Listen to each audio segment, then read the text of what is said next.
What is going on, guys? Tongo PR here, and today I'm meeting with you in the corner of 59th and 5th Avenue because we have a special video.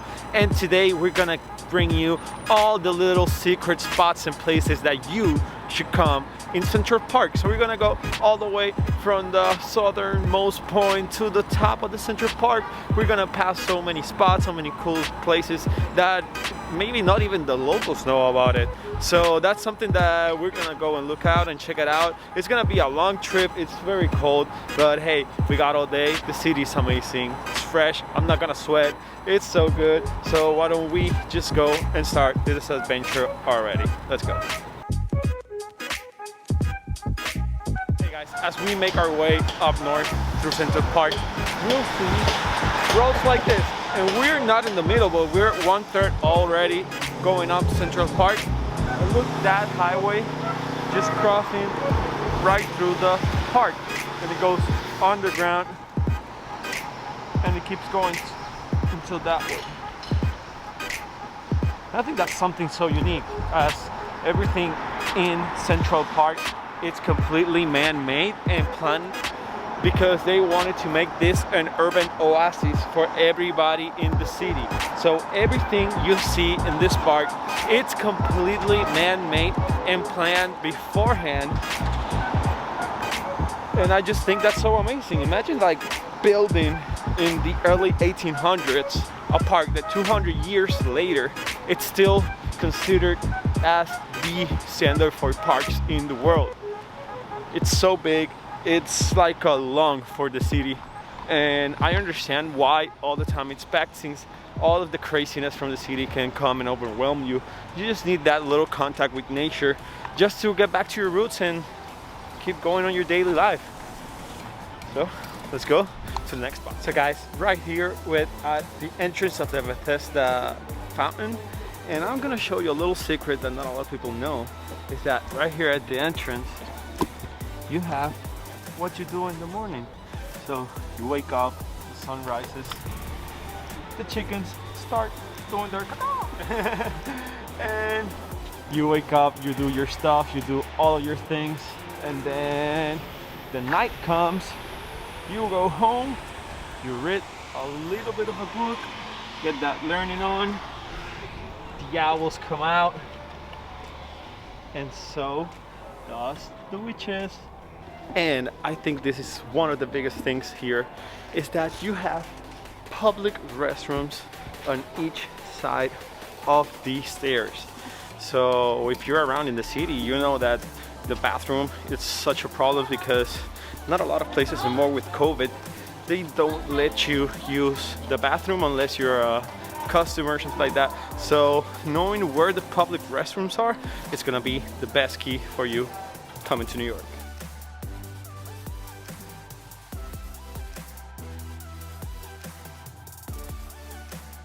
So guys, I'm gonna let you on a little secret here. If you're on the park and you don't actually know where you are and you're kind of lost, here's a little guide that's gonna help you at least try to think where you at. You see here, this postmark right there, it says 7423. So what that means, the first two numbers, it's the street we're at. So we're right now at 74th Street. If we're like grid line in the whole city, this lamppost, it's exactly at 74th Street, and that little number, if it's an even number, it's gonna be on the west side, and if it's an odd number, it's gonna be on the east side. So we're on 74th Street on the east side of the park. So guys, right now we're at the Hanging Rock. This is a little spot right in the middle of Central Park. You got that little rock that it looks like it's like tilting, about to fall. But nah, I try to move it. It's not moving anywhere. It's so heavy. It's so cool. A lot of kids on the area that like to play around these rocks and just hang around all of these trails that are in Central Park, because here it's like a maze. You have trail by trail after trail after trail. You got so many places to explore that you might even try to follow the same guide the same way I'm telling you right now, and you're still gonna end up going to a different trail, to a different place, and seeing something different. That's the beauty of this amazing park right now. right next to the hanging rock, we have here a little spot that I just love. Look at how many animals and birds are around. You can see all of the little tree houses and food dispensers on top of the trees. So this is a major bird watching spot that if you're into that and you want to come and just have a few minutes, you can literally, the hanging rock is right there, and we're right next to this little aviary sanctuary.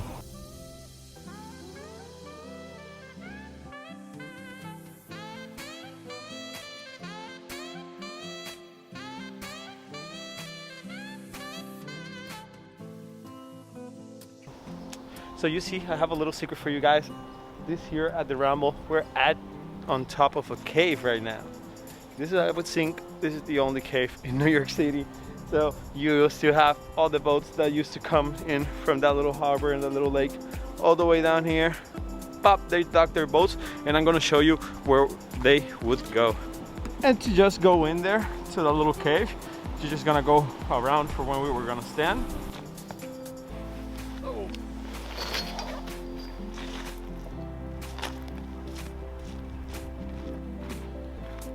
And then you just cross that little gate, you walk down these steps. This is why you gotta be careful, not that much space. Here we are, basically at the Ramble Cave. If you see in there, you can see it closed off because years ago there used to be a lot of criminality at night in the city. So all the criminals, all the locals started harassing girls here. They started to go into hiding here and all that stuff. So the city took measures and they completely closed it off. So this is the little cave, but just imagine like how big that was inside there and how amazing that would have been just to chill, get the boat, park right there, just have a picnic in this area.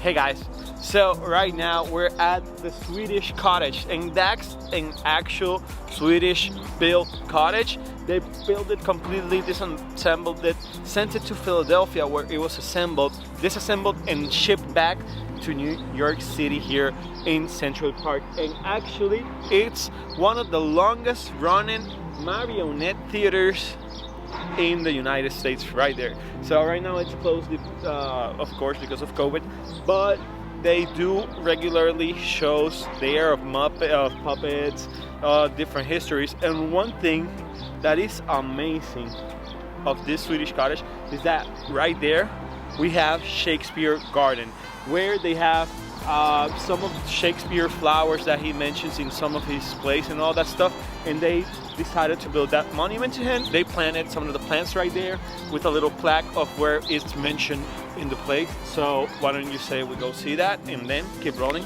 to our next spot.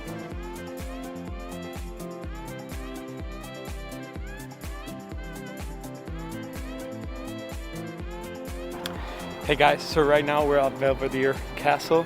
This was actually started to be built in 1869 and finished at 1862, and this is one of the highest viewpoints of Central Park. You can see all around the city, almost a 360 view of all the skyscrapers, of everything. So guys, you see me here chilling at this bench.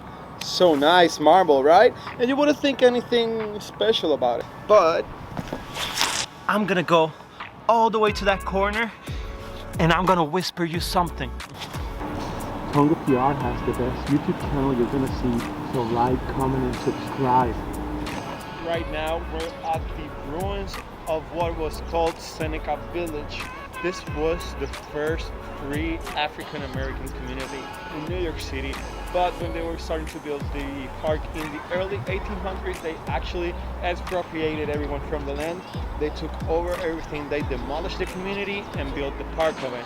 And the only thing that you can see today in the ruins is scattered all around this valley, as you see right here, because all of this used to be the community, which was a really thriving community. You have those little squares. So if you just walk by it really fast, you won't even see it. And you know, I think it's a shame, but hey, we can't deny our history either. So it's either you learn and acknowledge what happened, or you just keep sweeping it under the rug. But you know, that's something, if you like a little bit of history, you should check out. Right here we have some waterfalls in Central Park. Who would have imagined? But yes, they designed, if I'm not mistaken, from over 6 to 7 waterfalls here in the park.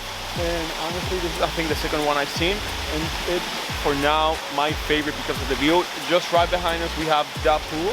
So the water from the pool passes right here, and if you don't know, the pool is a big pond they have here in Central Park. So it goes through here and then it passes underneath this beautiful arch right here. Hey guys, we're here at Huddleston Arch right there, and one fact about this arch that is more special than the others, it's that it's completely held together by gravity, and they're still baffled because they don't even know how it's still standing, but hey, it's standing still and strong.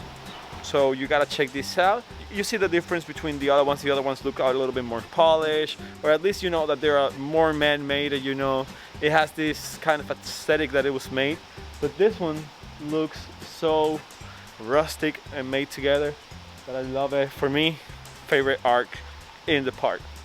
Hey guys, we just finally finished our Central Park Secret Spots tour, and we finished it at the Blockhouse. This is the oldest standing building in Central Park. This was built as a fortress and for get supply and all of that stuff in the War of 1812. So right now it's just a little spot, you know, it's not that big, it's gated and closed, but here it's on the upper west side of the Central Park. You don't get a lot of visitors if you want to be alone. Be careful at night though, this part is a little bit dangerous. But if you want to come, you won't have anybody around you. This is gonna be just for yourself. All the way for you to get here is completely alone too. Trails that are so beautiful that you're gonna feel that you're not even in New York City until you just hit the end of the park right there. And with that being said, we're gonna finish this video. Hopefully you will love it. You will comment, subscribe, smash that like button if you like all of this New York City content. And till next time, Togo PR, peace.